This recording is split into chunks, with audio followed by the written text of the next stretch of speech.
Well, this is going to be a kind of a rerun of an event which took place in 2007 with the so-called Four Horsemen, where in Christopher Hitchens's Washington apartment, four of us sat down together and discussed, and it was filmed on DVD. At that time, Ayaan Hirsi was supposed to be the fifth, and right up to the last minute, she was going to be of that company. At the last minute, a sudden emergency took her to Holland, and very reluctantly she had to cancel, and so we ended up as four horsemen rather than, well, 4 plus 1 horsewoman. The five pillars. So it's extremely agreeable and appropriate that she should join us today. So welcome, Ayaan. Thank you. Thank you.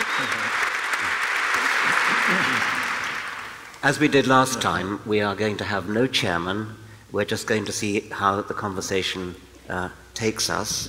And so who would like to start? Dan, would you like to, you had a question for Ayaan, I think you wanted to. Okay, let me try that question. This is something that's bothered me, and any advice you can give me, I'd be very, very pleased. I know that some liberal Muslims that I've approached where I've said, how can I help? How can I show my support for you? They say, well, thank you, but don't. Because if I am viewed by my enemies in the church as an ally of a godless Western atheist, that's the kiss of death for me. That ties my hands. You spoke very eloquently about the failure of liberals to rise to the needs. Tell me how to do it. I would love to play a bigger role, but I'm not sure how to do it.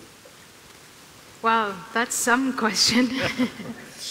I think first, I don't know the individual Muslims who you spoke with, and I don't want to say that I doubt their sincerity. But if they are truly liberal, if they're truly seeking to bring about justice, then they would ask the hard questions. And if they did that, for instance, is every word in the Quran the true word of God and infallible and so on? Is the Prophet Muhammad infallible? If they asked these questions in the mosque and to other Muslims, they wouldn't need your kiss of death. They would have it already. Yes. They would have it already. Yeah. And so that brings me to, and again, I don't want to imply that these individuals are insincere, but that for Islam to really change, for Muslims to change their attitudes toward that kind of complete submission of mind, these questions have to be asked. And if they're not asked inside or from the inside, then it's our duty to ask those questions if we assume that Muslims, regardless of their shortcomings, are fellow humans. And do you think that, for instance, the internet provides a medium that makes it easier for Muslims to get this questioning underway in a good way? Do you think so? I think the internet is a medium like any other, and it is used, for instance, by Islamists to promote a message of fear and the horrors of the hereafter and that sort of thing. But it's also a medium that can be used. I read the tweets by Hamza Kashgari yesterday. So yes, enlightened Muslims, Muslims who really do want to make a change, can use the internet.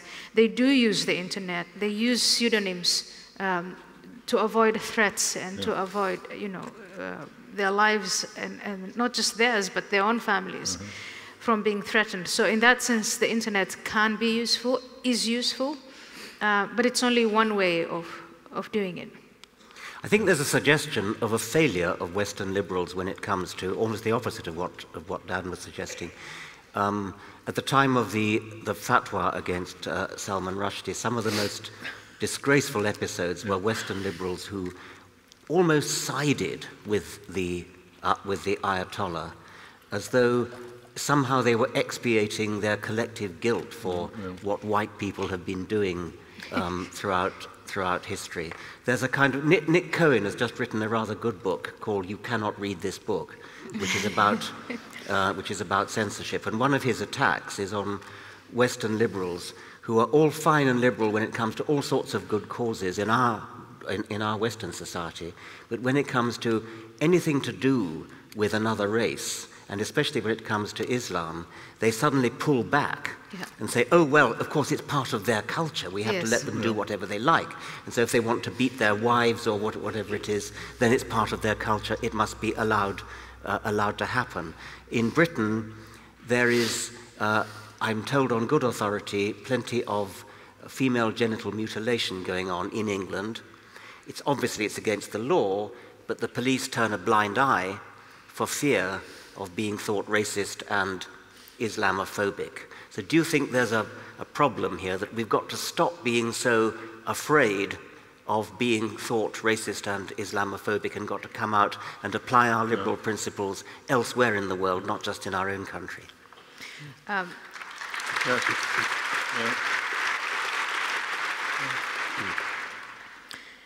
Yes, Richard, I think, and this is what I've been saying for the last 10 years or more, if you think through the logic of racism, if little girls of 7, 8 years old cannot be protected by British law, then you start to wonder what exactly is racist. If the genitals of little white girls were being cut off, there would be enormous outrage. But they just...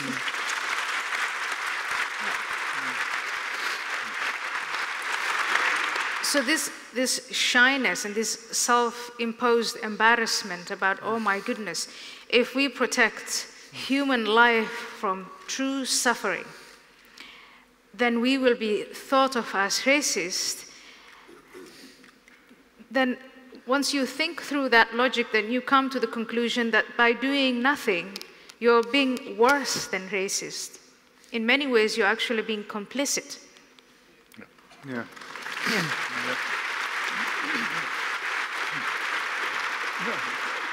I think that the humanities and social sciences have a lot to answer for in their infatuation, which now seems to be waning, with postmodernism and a sort of hyper-multiculturalism, which I think is one of the most reactionary forces on the planet. Yeah. I mean, that's what I was, that problem, as I saw it, was what I was responding to in the moral landscape. But I think there's the atheist community is somewhat culpable for this, because we're criticizing faith and irrational belief in gods. What I've run into in talking about Islam specifically among atheists is a sense that we're somehow logically committed to being equally opposed to all religions, irrespective of their effects. So that to sort of single out Islam from the point of view of atheism is somehow to be co-opted by by bigotry, by an alliance with Christians. But I mean, there's nothing that demands that we not notice the different consequences between different faiths. I mean, anyone who is just as worried about the Amish or about Anglicans as they are about Islam is just reading the wrong section of the newspaper. So, I mean, clearly Islam imposes a unique burden on us and on just rational people everywhere to criticize unjustified belief. But actually, we're accused of the reverse very often. I mean, the so-called fatwa envy, where we're accused of going after Christianity and Christians with some relish, sort of say, well, you don't go after Islam, do you? Yeah. And I think we need to discuss that, because it's true that the threat of having your head cut off is somewhat of a deterrent.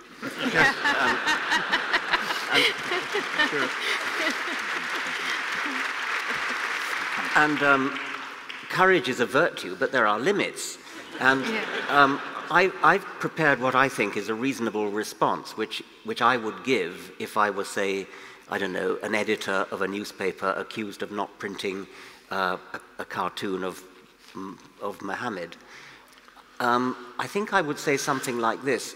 I may give in to your demand for censorship because I fear your barbarism, but don't for one moment confuse that with respect. I don't respect you, I despise you.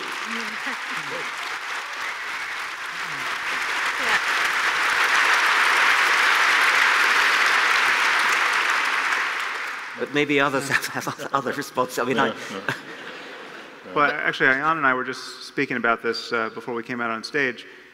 I think you do have to pick your moments. I remember after the cartoon controversy, sometime afterwards, there was a kind of a resurgence of talk about it, and I thought, well, why don't I just start a cartoon contest?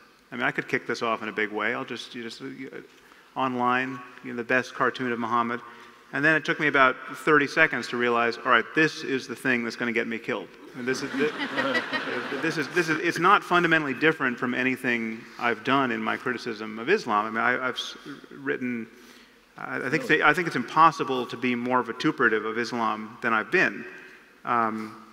But this is the sort of thing that is salient enough for totally crazy reasons that you have to go into hiding for, and that's what someone else 2 weeks later did it, and then had to go into the witness protection program. So I think you do have to pick your moments, and I mean, Ayaan more than any of us really lives with the kind of the burden of just how peevish and insane her critics are, and so. Yeah. Well, thank you. Nick Cohen has a rather chilling story at the time of the Salman Rushdie. No, it might have been the cartoons, I forget which. I think it was the Salman Rushdie affair. The Penguin, the publisher of the Satanic Verses, the chairman of Penguin, I forget his name, was threatened, and his daughter was threatened, and other parents at his daughter's school tried to get her expelled from the school because they were afraid that they were afraid that she might be attacked at the school, and they said, and they might get the wrong girl. And the chairman of Penguin said, "You mean my daughter is the right girl?" Yeah.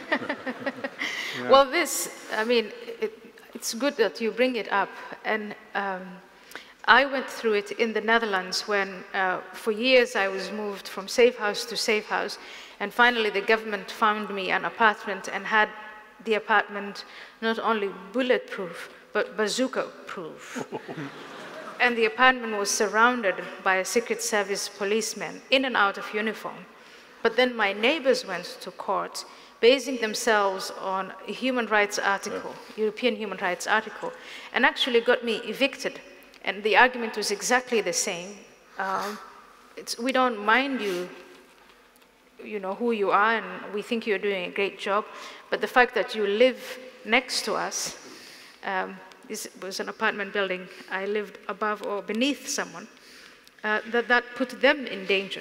And it's the appeals court that ruled that I had to leave, observing their human rights.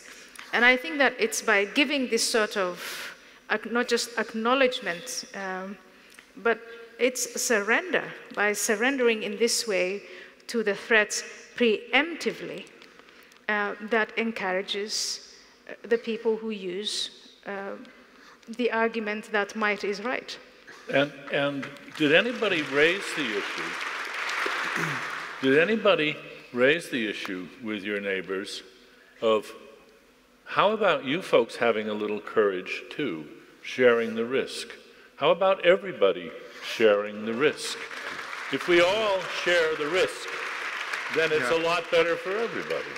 Although, in defense of her neighbors, I think it's a little much to ask of a randomly selected sample of neighbors who just happen to accidentally live next to her. I mean, I understand the neighbors' fear. Yeah, sure. But in terms of, I mean, there need to be 10,000 people like Ayaan stepping forward all at once to share the risk. And And then the most deplorable thing about the Salman Rushdie affair was that he was out there, just left out there by himself forever. So yeah, 10,000 targets is a very different scenario, and so public intellectuals have to share the risk. Yeah. There's no question. Yeah.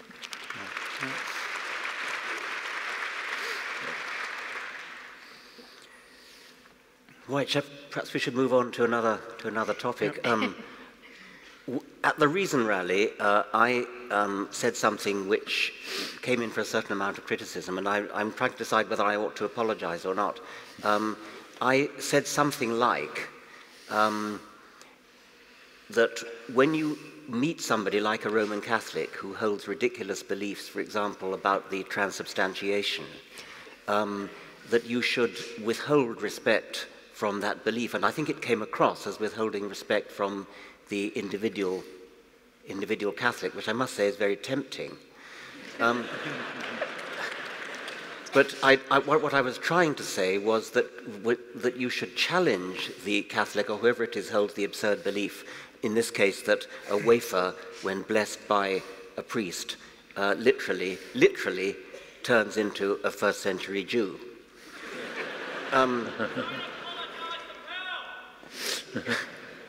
I didn't quite hear that. Don't or do? Don't. No, okay.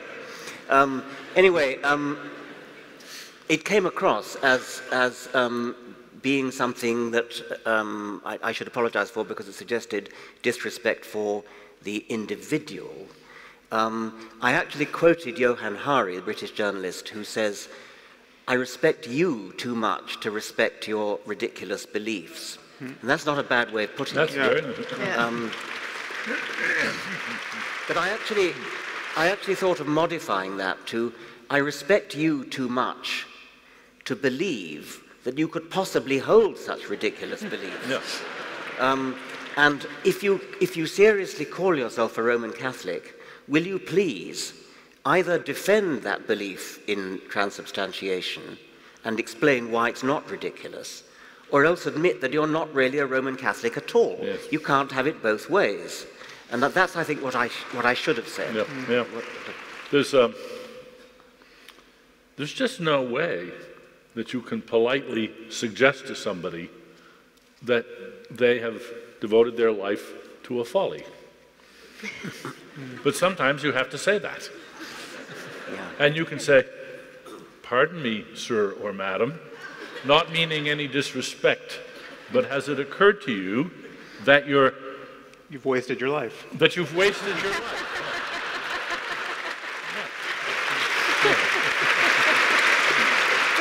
Yeah.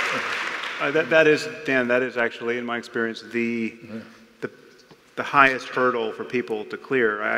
I once had the benefit of just by accident winding up at a dinner table with someone who had been a lifelong, super devout Catholic and had lost her faith like that morning. And so she was just, eyes ado with kind of the new moment in her life. And the thing she couldn't get over was how much time she had wasted. Yeah. I mean, all of the investment, the sunk cost of emotional attention, and I mean, all of the rituals and all of the things she didn't study when she was busy trying to be the most informed Catholic in human history. It just was, I mean, that was so agonizing, and it takes people so long to just blast through that and start a new moment in life. It's a bit ironic to realize that church leaders understand this too. One of the more interesting themes in the discussion of the Dennett La Scola first study from some of the religious leaders was they were giving advice to preachers how to deal with candor with your congregation. And basically one of them said, I can't remember which, just as well that I can't, said, if you have an old congregation, don't try to, at this point, don't try to change their minds. Just mouth the familiar words and let them go to their graves, basically, without anybody challenging their faith. However, if you have a mixed age congregation, then you've got your job cut out for you, because then, of course, what you have to do is speak with tongues, in tongues rather. You have to, with a forked tongue rather. What you have to do is say nothing that will offend or shake the faith of the old folks, while somehow letting on to the youngsters that you don't really mean it. Hard job. I had an Australian friend who, when asked why it was that there are so many old people in church, he said, and you'll have to pardon my attempt at an Australian accent, cramming for the final?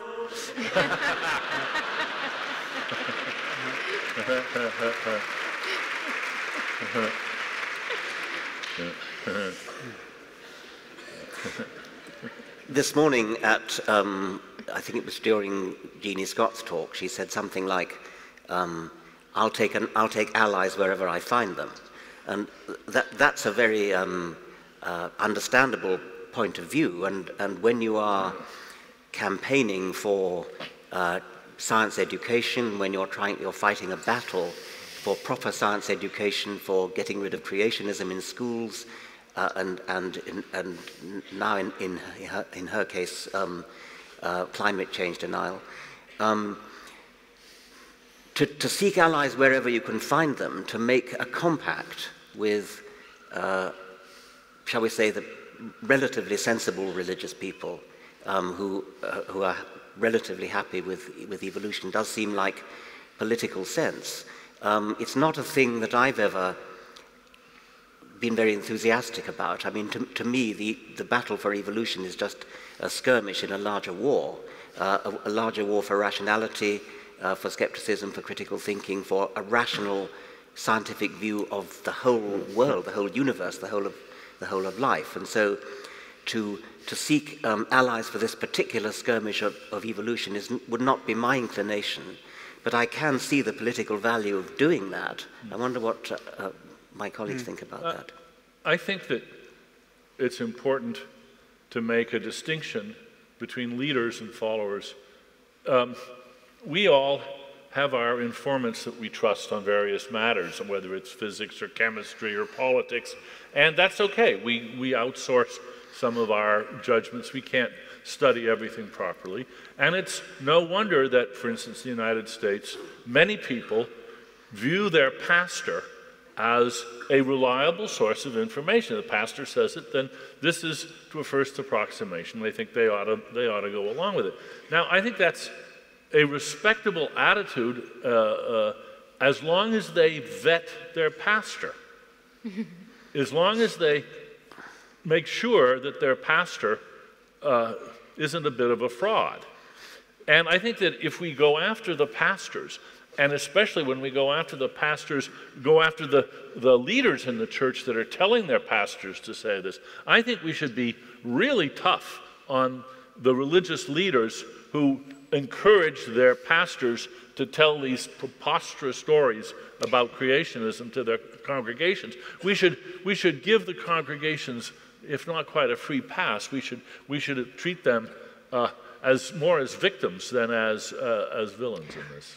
Yeah. All right. Well, Richard, I understood you to be asking whether it's just too odious to align your narrow interest of defending, let's say, the teaching of evolution in schools with a more moderate believing Christians, or if we just have to not form any dishonest alliance. So this is something that Ayaan has to deal with a lot in a much more, arguably more important matter, that the people who really get the problem, her problem, and the problem of Islam are not just Christians, but the more fundamentalist they get, the more they understand her problem, and the more they sympathize with it. And so I don't know if you have anything to say about the inconvenient alliance between you and Christianity. Yeah. Well, what I say in my book Nomad, and I sent it, I sent you the manuscript before I published. I think I sent to Richard and to Sam. The point I was trying to make was that it's unrealistic for individuals who have lived with Islam and been completely indoctrinated to jump from being true Muslims, practicing Muslims, to atheists like me. And I didn't jump. It took me at least 10 years, the 10 years that I was in the Netherlands, surrounded by a culture of critical thinking and the shock of 9/11, to get out of that mindset. And after the publication of Infidel, I was getting emails from ex-Muslims. But these ex-Muslims, now very much familiar with the weaknesses of Islam and very clear on why they left Islam, didn't want to make that leap. They wanted to be religious. And the one red line, I mean, the main recurring theme in these letters was, I think, pertains to what you talked about this morning about death and consolation. They wanted to give up the horrors of the hereafter, but they didn't want to give up the consolation of religion. So they became Christians. And in that sense, they converted from a malign God to a benign God, an unfriendly, hostile God that was going to burn and broil them, to a God, at least in the modern sense of Christianity, said that there is no hell anymore, so there's just heaven. And I thought it instrumental, useful, to encourage Muslims to give up that bad God and convert to this, friendly God, who is, the God of the Bishop of Canterbury, the Archbishop of Canterbury. I must say, I have sometimes wondered whether, when attacking the mild strain of the virus, which is say, Anglicanism, whether actually we're doing the wrong thing, and whether we should regard Christianity as a kind of bulwark against something worse. At Hilaire Belloc's rhyme, and always keep a hold of nurse for fear of finding something worse. But going back to the evolution question with which I started, the argument that is put by our scientific colleagues who are interested in this is, if you tell people that evolution is incompatible with God, then you've lost the battle, because they're never going to give up God. So you've got to tell them, no, you can keep God and have evolution as well. And I can see there's a lot of sense in that. But you could turn that argument entirely on its head and say, yes, by all means, let their pastors tell them that evolution is incompatible with God. Let them be thoroughly imbued with the idea that evolution is incompatible with God, because we know evolution is true and we can prove it. So if we do that, then we've got them. Yeah, it's also... Yeah. I wanted to point out also there's the question of scale. When I lived in the Netherlands is a fairly secular society. And I think that it's one place where you don't really need an atheist convention, because a lot of people consider themselves free thinkers and are rational. Now, before, let's say, Islam became a question, I always asked them how they dealt then with the fundamentalist Christians. And what they explained to me was, once upon a time, the entire Netherlands was, one fundamentalist Christian, except for a sliver of society. And people then started to gradually move, talk about evolution, gradually evolved and became more rational. So it was easy to then let these pockets of radical Christians, and they are very, very radical. These are communities that do not vaccinate their children because it's God's will. But they were just allowed to be like that because the Dutch were confident over a generation or two, this will simply evolve and they will change. Then came Islam. That changed the debate. But the question of scale, of a people, a society, gradually moving away from irrationality. At least irrationality based on God, or inspired by God. Yeah, I think the evolution point is also...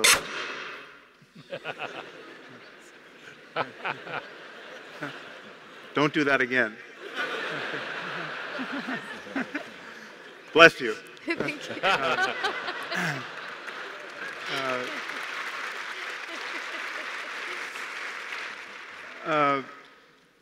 the point is not to get, at least I don't think the point is to get people to believe in evolution merely for the sake of believing in evolution. The point is to get people to think rationally about the data of their senses and to understand logical arguments. And we want people to think in the style of science, not merely to sign on the dotted line after each scientific finding. And so, yeah, I'm certainly sympathetic with your bias, which is fine. Set the opposition as zero-sum as can be, because we know science is steadily eroding the truth claims of religion every day, and it's just a matter of time that becomes obvious to everybody. And it has become obvious, with the exception of people who won't vaccinate or Christian scientists who won't use medicine of any kind.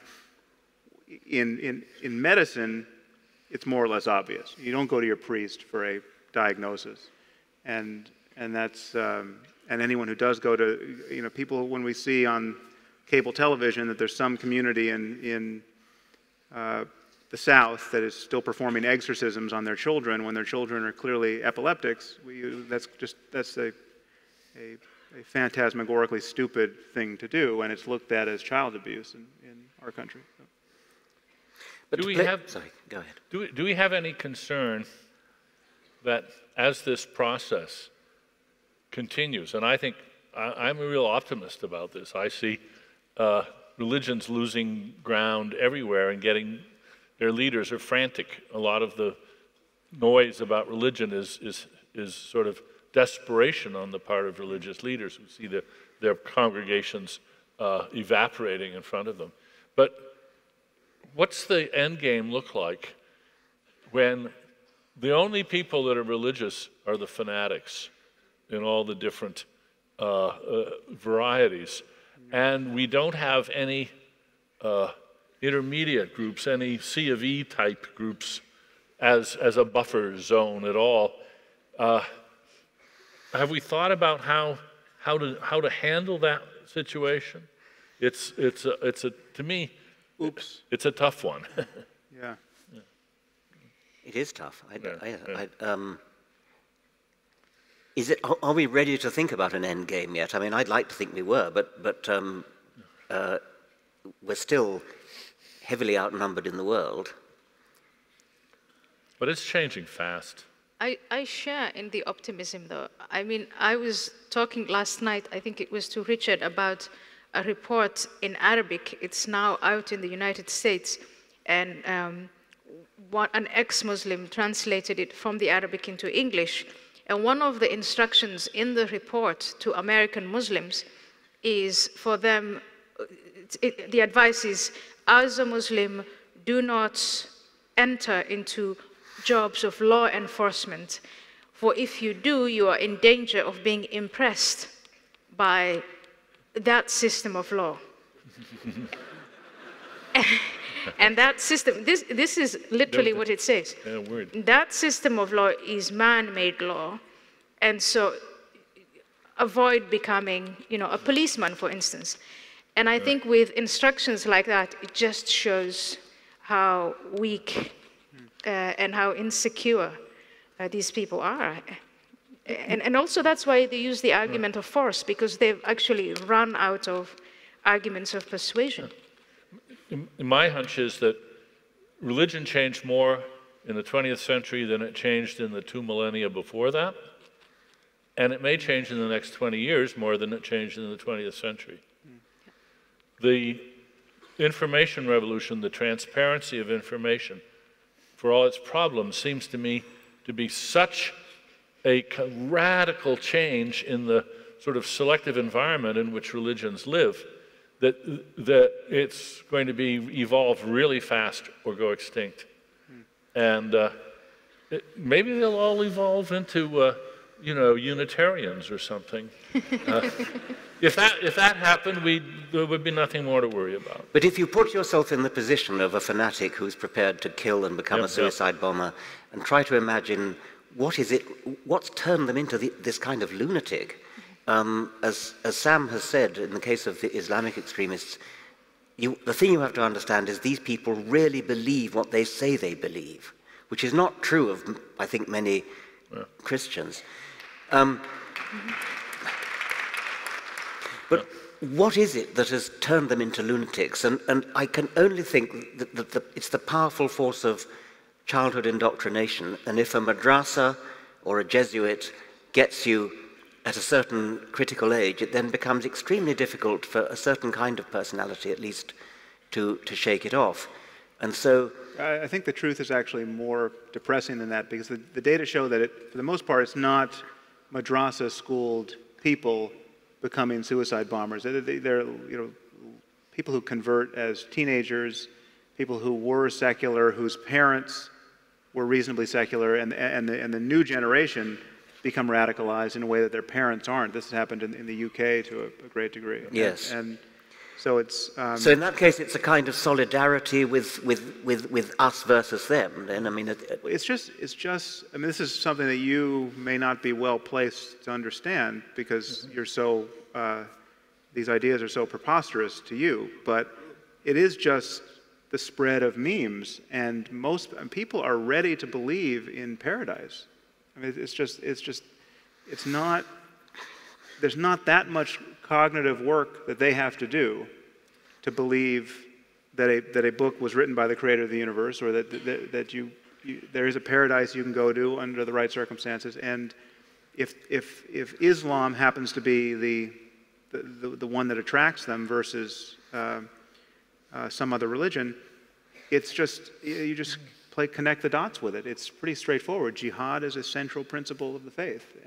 But if somebody comes up to me as an adult or even as a teenager and says, here's this book that says all this nonsense, I mean, wouldn't you be skeptical enough if you hadn't been to a madrasa? I'm quite surprised that you can be persuaded that a book written by nobody knows who, in whatever it is, 600 and something, actually contains the truth. Why should I believe this book rather than any other fairy tale? And I don't understand quite what the persuasive power is if it's not earlier indoctrination. I don't think that.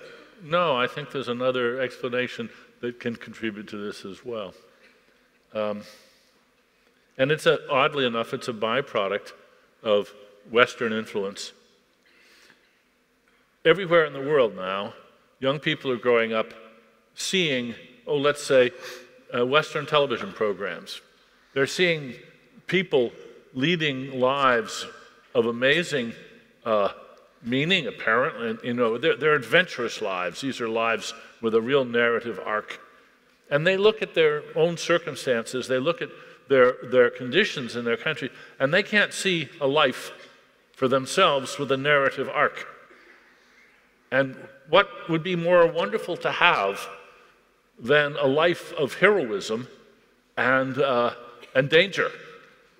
And so they are ready to set aside any skepticism if somebody can approach them and say, you want an exciting life? You want your life to have meaning? You don't want to be just a beggar on the street, or you don't want to be an unemployed engineer in Cairo? Here's a great thing for you to do. And I can see that would be very appealing to many people. Be a martyr. I mean, to be a martyr, yes, yes. But before you're a martyr, you're like James Bond. Exactly. In Cosmic War. So. Yeah, Star Wars. Yeah. And there are other inducements. I mean, why do middle-class, highly educated, liberal women convert to Islam? Actually, that I understand. You mentioned that in your talk, that why would they don the hijab and then say, now I'm liberated? Liberated from what, you asked? And that actually connects with what I was trying to communicate in my talk. There's, again, I think this is a crazy manifestation of the impulse, but the impulse is, at least in some of them, to cut through all of the superficiality of life. So if you're a woman who no longer has to worry about how she looks, no longer has to deal with that kind of attention from men, no longer has to be acquisitive in a materialistic sense, no longer has to succeed, not has to follow some kind of ambitious path for a career, and you can just focus on what is sacred. And so you fill in the blank, but then now you've got the Quran in front of you and a bunch of beliefs. But there is a kind of intensity of focus and a protection from distraction and superficiality that people have traditionally sought under the aegis of religion. And so that's the most charitable thing I can say about it. But I understand it. It's just not. It's clearly it's divisive and repressive and disempowering in other ways. But Ayaan, one of the most memorable things I remember in Infidel was when in Holland you finally took off your hijab, and nobody raped me. Yeah, no man jumped me. Yeah. You see, if you walk around without a hijab, you'll be jumped by men. So men are like animals. In fact, there was a famous imam here in Australia, Hilal or someone like that, who compared women to a piece of meat and men to, these wild he-goats who, if they see a woman uncovered, will just jump her. So that came from somewhere. But yeah, it does fascinate me. I think after reading the Quran, you convert from whatever you are, you become a Muslim as a woman, you read the Quran, and maybe the first few days you feel a sense of focus and meditation and all that. But then after a while, you have to live and completely submit your will to a man who's supposed to take you whenever he likes. Your testimony is worth only half of his. He can beat you when he wants. Not too hard, though, not too hard. Not too hard and all that. And so that is the part, it is the part, what comes after that I think, whoa, this is it's a form of madness, to me at least.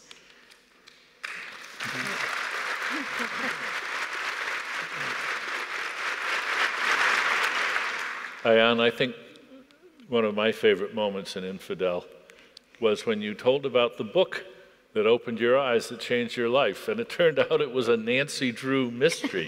And I thought, brilliant. Maybe what we should be doing is printing the Nancy Drew mysteries in Arabic and Pashtun and all other languages, and just flooding the Islamic world with books, which it would be very hard for them to say, this is subversive. I mean, these are just stories, just fantasies for girls, but life-changing fantasies. And if we thought cleverly about what innocent Western ideas we could introduce in careful campaigns, and just sit back and wait for all the little Ayaan Hirsi Alis to grow up with these new dreams, that would be fantastic.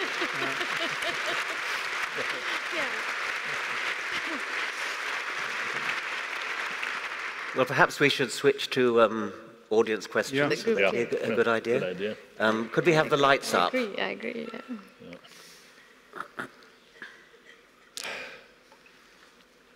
Wow. G'day. Thanks for the talk there from all of you. That was awesome. I just wanted to, if I could steal a quick phrase, I choose to think for myself not because it is easy, but because it is hard. Do you think religious people or people that believe in faith are doing it because it's easy and they're a bit lazy? I didn't get that last. I didn't quite hear that. Did you? Did you say are religious people just lazy and lazy thinkers? Thinking for yourself is not easy; it's hard. Yeah. Are they just being a bit lazy thinking? Well, I think that we have to appreciate that most people aren't like us, in that they're not deeply reflective and interested in these issues. And that's okay. A lot of people, I think, it's just never an important issue in their own lives, and so they just sort of go along with whatever the tradition in the family is. I'm not sure that's laziness. I think they're not intellectuals at all. They're not the kind of reflective people that worry about these things and end up, if they're unlucky, becoming theologians, and if they're lucky, they become atheists.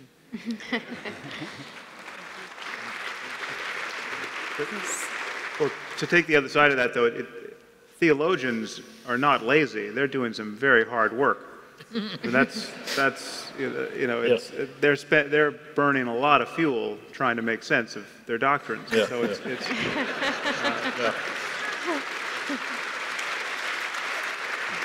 I'm actually quite hopeful about the ones who are, as Dan says, just not that interested, because it seems to me then our challenge is simply to make them interested, and we can do that through science because we really can make science interesting. I mean, science is fascinating, and it should be possible, or indeed lazy people also we should be able to get interested. The people who are very hard to reach are those who are so absolutely dyed in the wool with their faith that they are unchangeable and unreachable and stop up their ears when you even try to interest them. So I would be encouraged, if there are any lazy people out there, I would go after them and try to interest them in science. Okay. Shall we have another one from the room? How about down here? My name is Bob Irwin. You may have seen some of my cartoons that I sent to the Australian Atheist mag. I'm still here to tell the tale, and they were Christian cartoons. Perhaps that's one reason we should be going for Christianity and not other religions. I'd like to ask the panel whether you think that's the best approach, because it might be easier to go for one rather than other religions. If Christianity goes into demise, other religions which are based on similar premises may also see their end coming. I wish. What do you think? Yeah, I think you have to attack the root of the problem, and the root of the problem exposes the problem with all religions. I mean, I'm sensitive to, actually the question I posed to Ayaan was not so much encouraging Christianity as a stepping stone to reason, although that's kind of an interesting discussion to have. My experience has just been that only Christians, serious Christians, really get the problem of Islam. Because when you talk to secularists about the problem of Islam, you get a lot of people who just don't believe that jihadists really believe what they say they believe. It's all politics, it's all economics, it doesn't really have to do with an expectation of paradise. When you talk to serious Christians who, Sarah Palin-style Christians who believe their own craziness, they have no doubt that the Muslims believe what they say they believe. And they're motivated based on a rational fear of Islam. So, but I think we just have to talk about what is obviously reasonable to believe insofar as we can see it, and that has the same kind of steamrolling effect over all religions.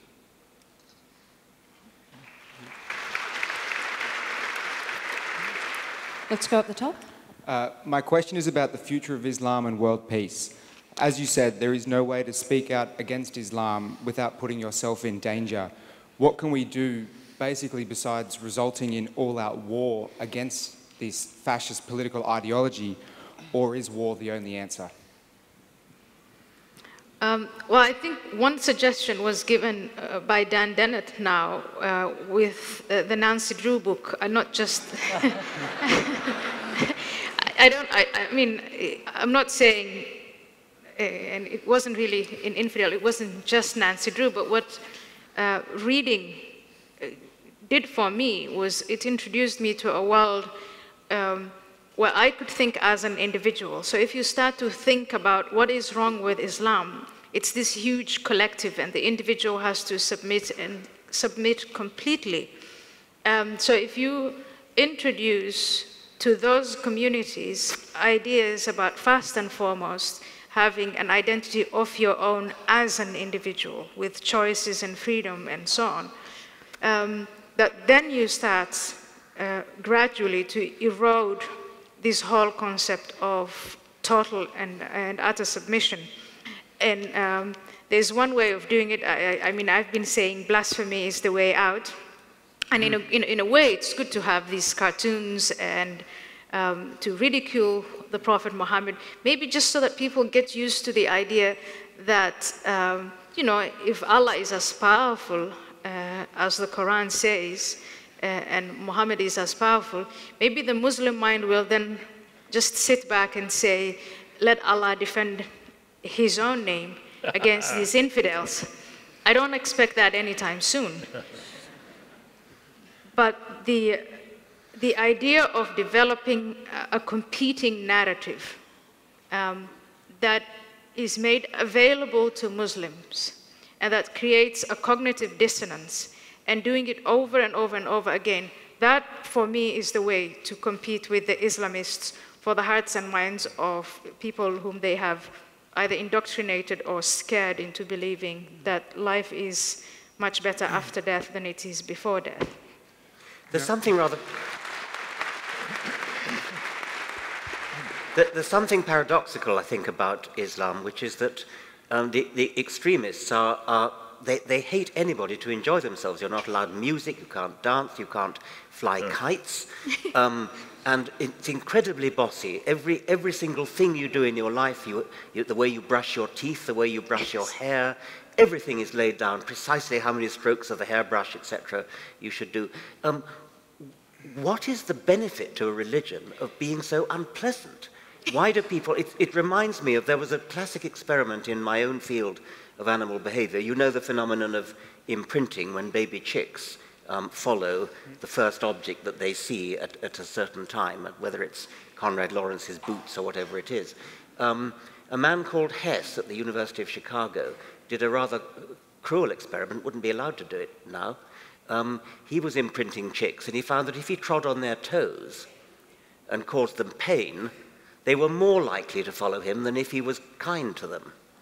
And I suppose the interpretation is that they're programmed by their genes to follow the mother figure, and even if it's the mother figure that's stepping on their toes, that makes them even more scared, so they want to follow the mother figure even more.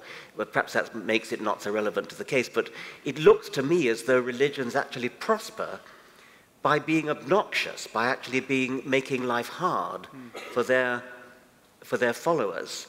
And that seems to me a paradox, but I believe it's true of Roman Catholicism as well. Yeah.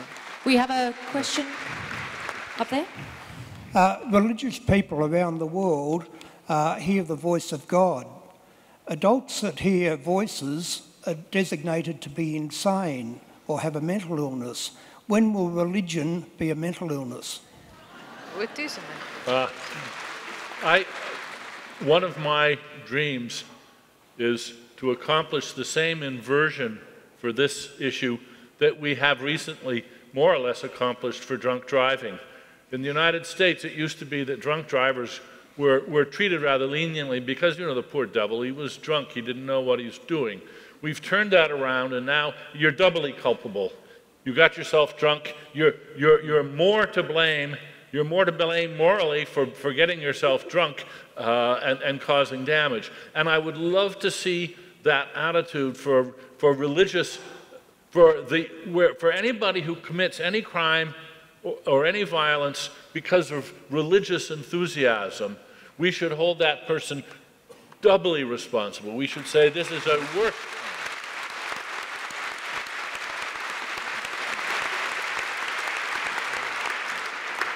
Actually, I don't know if they're revising this in the DSM-5, but in the DSM-4, which is the main clinical handbook for diagnosing mental illness in the U.S., I don't know if there's a different one here, the delusion is defined as an irrational belief for which there is no evidence, something like that, but explicitly religious beliefs are accepted.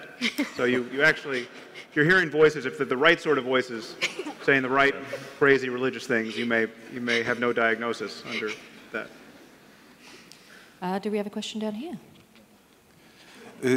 Yes, Daniel Dennett, I heard you saying that you hope for the next 10, 20 years even the religious influence would be different, would change, that generally what was happening is undermining the power of the religion in our society. Now, what is your position on other superstitions really taking root and coming up, becoming more popular and kind of filling up the vacuum that's created by the undermined religion? I think you make a good point in that one of the particular viruses of the internet are the sort of conspiracy theory viruses and the other lunacies of that sort, which spread, or just New Age babble of one sort or another, which has a nice grip on people's imaginations. For the very same reason, I think, that religious beliefs have always done. They are ideas that are piquant, that are exciting, that are memorable, that you want to pass on to your neighbor, and that this is the disposition in the human vector that this particular meme exploits. And so we're going to have to deal with that problem of infectious stupidity, which will spread without organized religion. It's already spreading, and that's an issue that we're going to have to deal with. G.K. Chesterton said, when people stop believing in God, they don't believe in nothing, they believe in anything. Yes. A sobering thought. And we have a lady down here. Hi, good afternoon.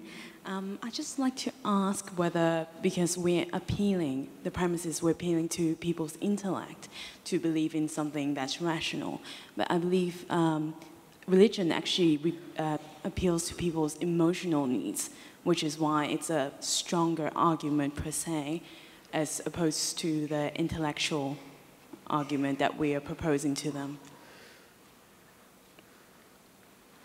Yeah, I think the split between reason and emotion is a meme which should be retired. I mean, Yes. I think that there's certainly neurologically no clean line between them, and I would call doubt an emotion and a feeling of conviction an emotion, and so we're constantly played as emotional beings when we are doing the most rigorous reasoning.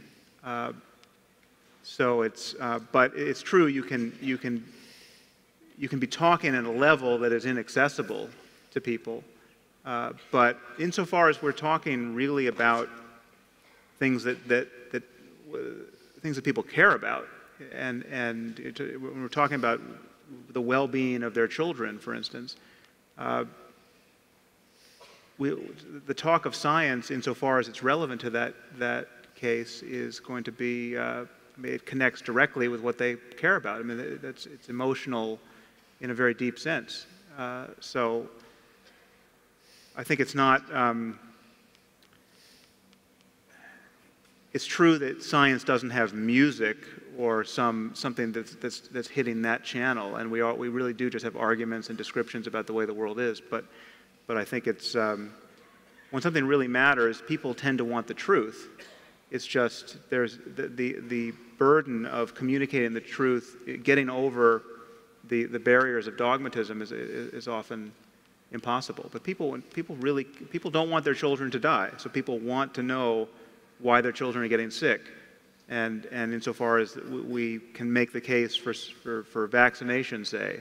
I mean, well, the thing that's humbling is that even making the case for vaccination is damn hard in this world, and the internet has enabled those kinds of conspiracy thinking and pseudoscience in a way that would sort of be unthinkable without the internet. So it's hard to even talk about very important things for which there's a mountain of data when people can just live in an echo chamber and not really consider the evidence. I'm going to disagree with you about one little thing. You said science doesn't have music. Well, but I think not symphonies. Yes. But I think one of the things that never ceases to delight me is the wonderful science writing that is out there, with Richard being as great an artist in this as anybody in the world. And this is inspiring. This does have an emotional effect on children and adults. And I think we should recognize that and honor it.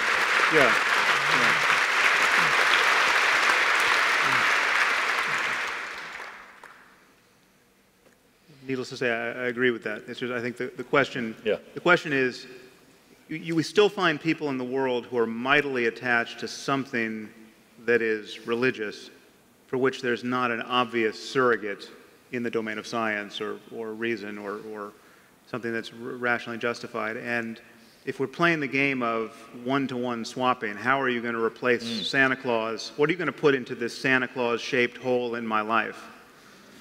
We don't have an answer for that, and it's kind of the wrong game to be playing. And ladies and gentlemen, I'm afraid that is all the time we have. Can you please put your hands together for the four horsemen? Hey, hold him. He wants us to hold him. I'm going to see. Hey, hold him. He wants us to hold him. I'm going to see. Yeah.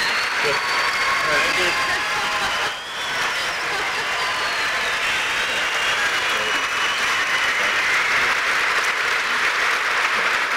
I'm going to the airport.